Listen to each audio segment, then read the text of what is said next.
Students, today we are going to learn about the DNA fingerprinting.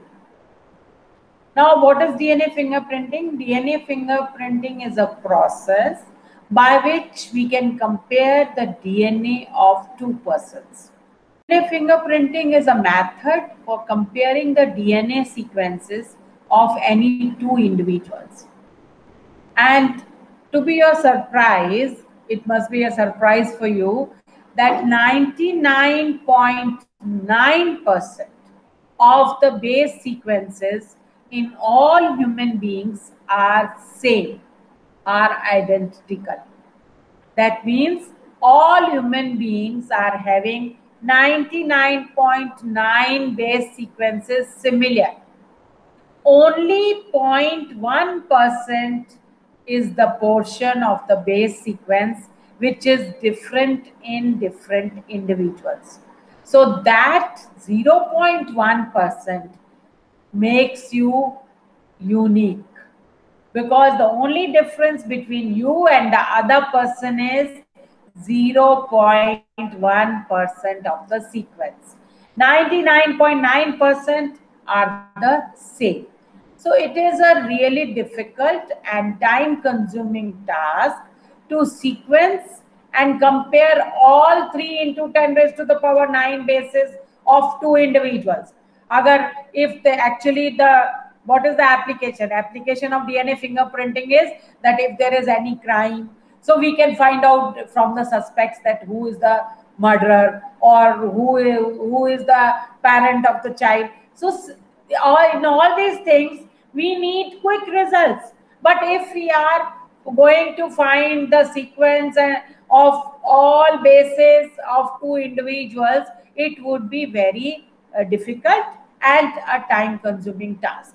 So what we are doing in DNA fingerprinting, that instead of considering the entire genome, certain specific regions of repetitive DNA sequences are used for comparative study.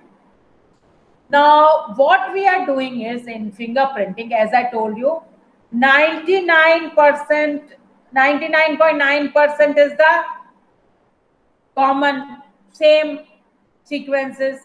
Only 0.1 is the different. So by density gradient centrifugation, what we can do is we can separate the bulk genome.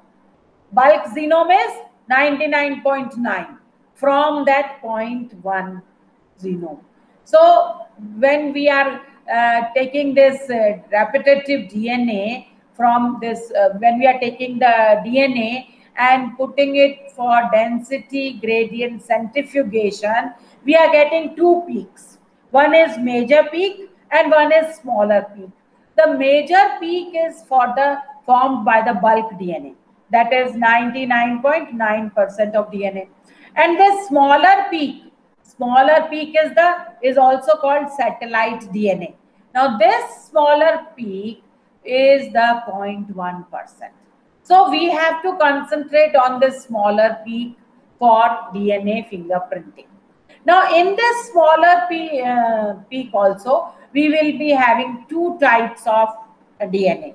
One are called micro and one are called mini satellites. Now micro and mini, the two types are formed on the basis of three things. Number one, what is the length of the fragment of the DNA? Number two, what is the adenine, thymine, and cytosine guanine ratio in them? And number three is the repetition of them. So based on these things, the two satellites are there, microsatellite and mini satellite. And depending on the base composition, length of segments, and the number of repetitive units. Now these satellites, they do not code for proteins. That means these are the non-coding fragments. They are not coding for proteins, but they have a major role to play in DNA fingerprinting. In DNA fingerprinting, we are going to compare only these satellites. So polymorphism is actually a result of mutation. Polymorphism is what? Many forms. So many forms are formed because of the mutation. A germ cell mutation give rise to polymorphism in population. So in population, you can find the differences because of the mutation. So in other words, an inheritable mutation is, if observed in higher frequencies in a population, is known as polymorphism. Means, suppose because of the mutation, some changes have occurred, and these changes are inheritable because it is because of the mutation in the in the gene. So these changes are inheritable, and these changes, if seen in the coming population in higher frequencies, that is known as polymorphism. Polymorphism arise normally in non-coding sequences because mutations in non-coding sequences do not affect an individual's reproductive ability. If the polymorphism has occurred in a coding sequence, that is going to affect the individual very at a very sharp this thing, and it may affect the reproductive ability of the individual. But if the polymorphism is taking place in the non-coding sequences, then it is not going to affect the reproductive ability of the individual. Now, how this DNA fingerprinting is done? What is the method? Now, VNTR. What is VNTR? VNTR are the mini satellites which are from the two peaks were formed, bulk peak and the small peak. In small peak, we had mini and micro. So in mini satellites, the mini satellites, the fragments were having VNTR. What are VNTRs? Variable number of tandem repeats. Means how many times the sequence is repeating. It is repeating several times. So these are the DNA, these are the satellite DNA that show high degree of polymorphism. Means that show many structural changes. Now VNTR are used as probes. Probes means to find out. Now these VNTRs, the radioactive VNTRs, are used as probes in DNA fingerprinting. So how this process is done, what are the steps, we are going to see now. First of all, the first step is you have to isolate the DNA from individual. Now, how can you isolate the DNA? You have to dissolve the membrane, the cell membrane. You have to take the sample of that individual. You have to dissolve the cell membrane, and then you have to dissolve the nuclear membrane, and then you have to separate the DNA by the freezing ethanol, and then you have to scoop it. So this way you can separate the DNA from an individual. And then second is you have to cut that DNA by restriction endonucleases. Restriction endonucleases are the special enzymes which are also called molecular scissors, which cut the DNA at special sites. Now these fragments, they have to be separated according to their size and molecular weight on gel electrophoresis. Now what is this gel electrophoresis? Gel electrophoresis is a process in which we can separate the DNA fragments as per their size on a gel. And mostly the gel which is taken is agarose gel. So in agarose gel, what happens when the electric field is created? So DNA gets separated as per their size. So the bigger fragment will be at the top and the smallest fragment will be at the bottom. So that we will, this is the technique where the DNA fragments are separated as per their size. So when you are putting the DNA fragments in that gel electrophoresis, what you will get is you will get the larger fragment at the top and the smallest fragment at the bottom. So as per size, these fragments get separated.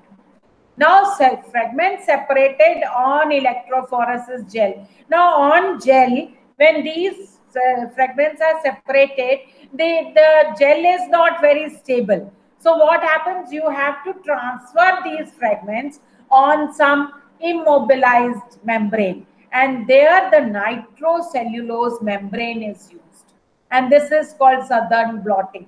So, what happened?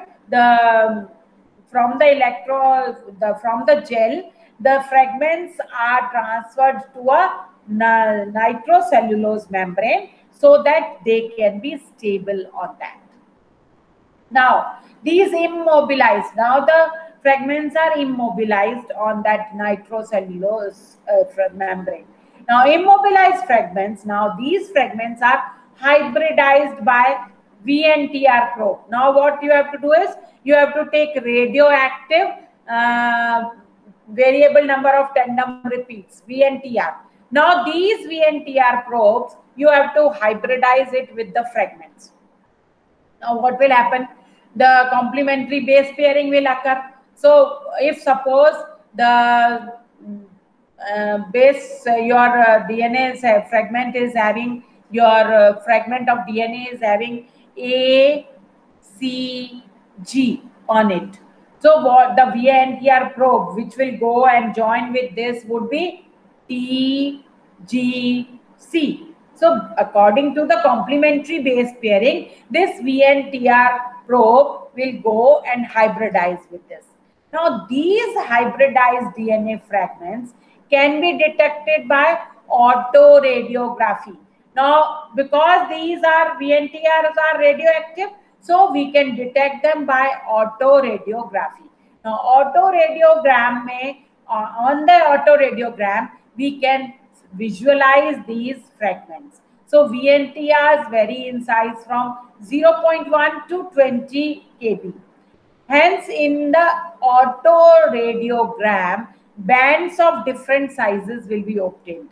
Clear? So, bands of different sizes will be there, and we can, by observing this autoradiogram, we can find out the different VNTRs of that hybrid fragments of that individual, and these bands, these are the characteristics of the individual.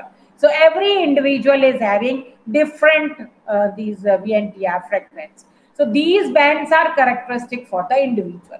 They are different in each individual except identical twins. Only identical twins are having the same bands. Otherwise, all individuals have their unique bands after in this rate autoradiogram. Let me repeat the process, the steps. First of all, we have to isolate the DNA from the sample, first step. Then we have to cut that DNA with restriction endonucleases enzymes, which are the special enzymes which cut the DNA at specific site. Now these separated fragments, these cut fragments, they are separated on gel electrophoresis. Now, what is this gel electrophoresis process? Here we are using agarose gel and electric field is there. And on this, the DNA are separated as per their size. We will get the largest segment of the DNA at the top, and we will get the smallest segment of the DNA at the bottom. So, as per the size of the DNA fragments, the DNA fragments will get separated. Now, we have separated the fragments on electrophoresis gel, but gel is not very stable medium. So, we have to transfer these fragments of DNA on some immobilized stable membrane. And here we use nitrocellulose membrane. Now, on nitrocellulose membrane, these fragments are transferred. Now, immobilized, now the fragments are immobilized. Now, these immobilized fragments, they are hybridized with a radioactive VNTR probes. Now, these are called probes because they are finding out. Probe is the one which is finding out. So, this probe is going to find out that which segment is what. So this VNTR, variable number of tandem repeats, radioactive probe will go and hybridize with the DNA fragment. This hybridization is as per the complementary base pairing, and now we can detect the radioactive DNA fragments because now they are hybridized with the radioactive VNTR probe. So now we can detect them by autoradiography. Now these fragments can be seen in a autoradiogram. So when autoradiogram, we can see in autoradiogram the bands of different sizes, and these bands are characteristic of every individual. So every individual is having its unique bands. So except identical twins. So by this we can find out, we can compare the DNA of two individuals.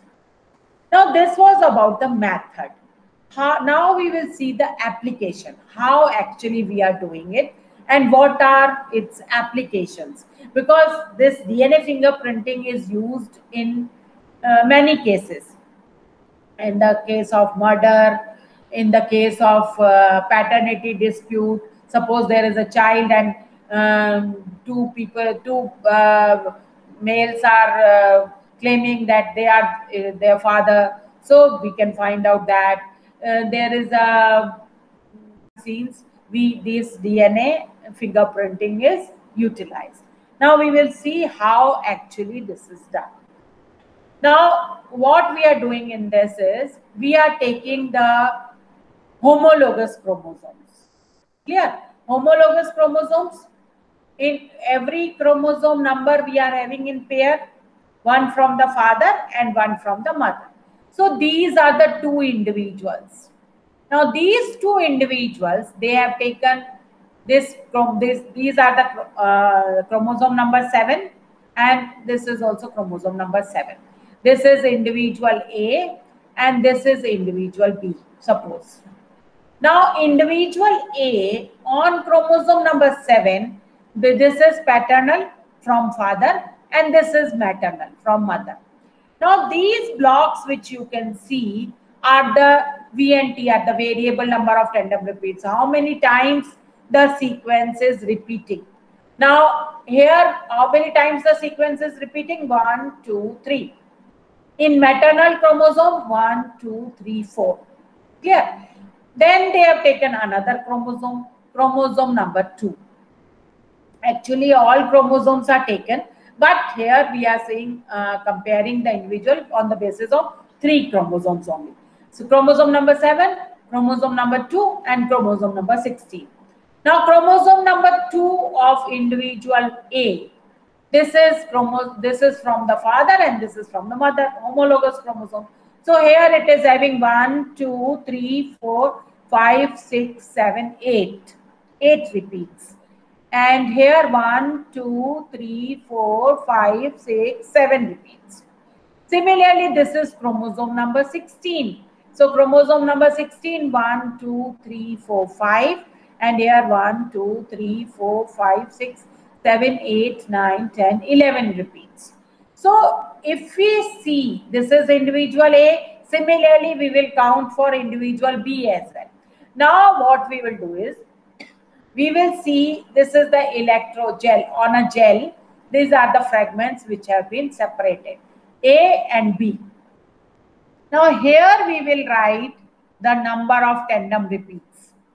Number of tandem repeats we can also call the copy numbers. So 1, 2 we have written because the maximum number is, I think, this one, 1, 2, 3, 4, 5, 6, 7, 8, 9, 10, 11. So we will 1 to 12. We will start from 1 and we will take up to 12. Now 1 to 12 we have to, this is individual A. This is blue color. The blue fragment will come here. Which is the smallest? For individual A, which is the smallest? Smallest one is this one. And largest one is this one. 1, 2, 3, 4, 5, 6, 7, 8, 9, 10, 11. So this blue will come here because the largest will come at the top and the smallest will come at the bottom on a gel. So this is gel. So first of all, this 11 has come. Then there is this. Then there is this yellow of 8 has come. 1, 2, 3, 4, 5, 6, 7, 8. This is yellow of 8. Then this is yellow of 1, 2, 3, 4, 5, 6, 7. So this is 7. And then these two red. Red are smallest. 1, 2, 3, 4 and 3. So this has come at 4 and this has come at 3. Similarly, for individual B also, these are the fragments on the gel. So largest at the top and smallest at the bottom. Now, the suspect, the sample, at the scene of the crime, suppose take a case, suppose the murder has taken place at some place. Now, at the crime scene, we have found a sample, maybe a hair follicle or maybe a drop of blood or whatever. So from that sample, this is the DNA. This DNA we got from the crime scene. And this DNA also we will take the, separate the fragments and we will do this gel electrophoresis. Now we are having this amplified repeats of this individual, C individual. Now compare this individual's tandem repeats with the individual A and B. After comparison, see this band is here and this band is here, 11, same red. Similarly, this is here, this is here. Yellow is here, yellow is here. This yellow is here, this yellow is here. So if you compare C with A and B, you will find that C is similar to B. That means this B is the culprit. These two are the suspects. So we have to find out which one is the culprit. So this B, because the sample which we have got from the crime scene is matching with the DNA of B, not matching with the DNA of A. So this is how the DNA fingerprinting is done.